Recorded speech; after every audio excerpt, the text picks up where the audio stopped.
Hello, my friends. It's so good to greet you again. Welcome to our living room.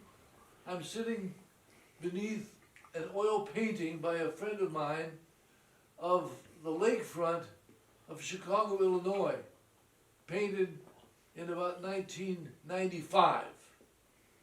The poem I want to share with you today is the beginning of one of Carl Sandberg's great poems called Chicago. It goes like this: hog butcherer for the world, tool maker, stacker of wheat, player of the nation's railways, hauler of the nation's freight, stormy, husky, a brawling city of the big shoulders. That poem was written in 1914, and it's much different from the poem we last considered, Robert Frost's Stopping by Woods on a Snowy Evening. This is a different kind of poem. It's not regular. It doesn't have the regular iambic rhythm that the Frost poem had. It doesn't have the equal line length. It doesn't rhyme.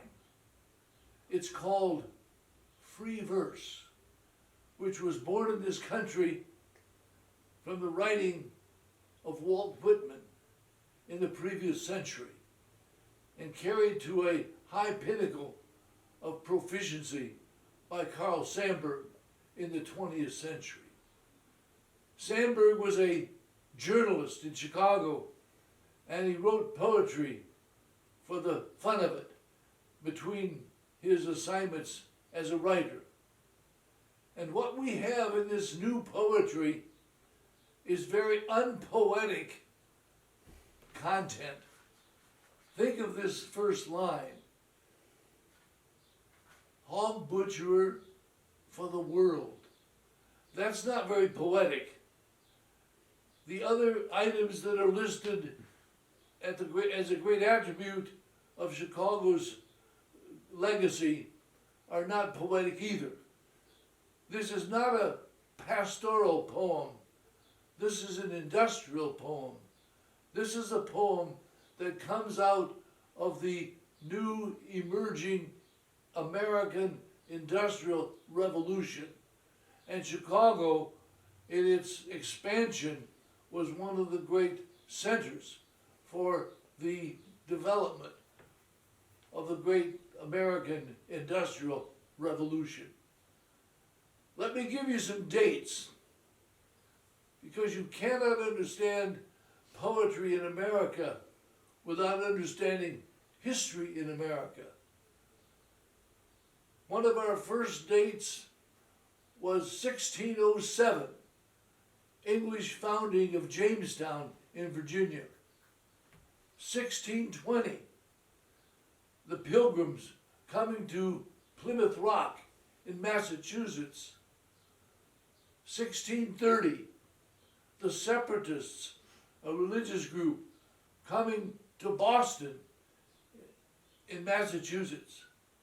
And the final settlement, 1634, the Calverts, who were the first Catholic settlements coming to Maryland on the Potomac, down near the Potomac River.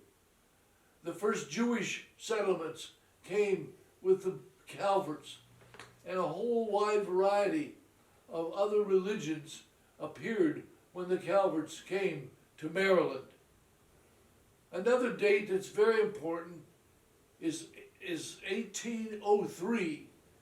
Thomas Jefferson was our third president at the time, and he had the chance to make the purchase of a lifetime for this nation.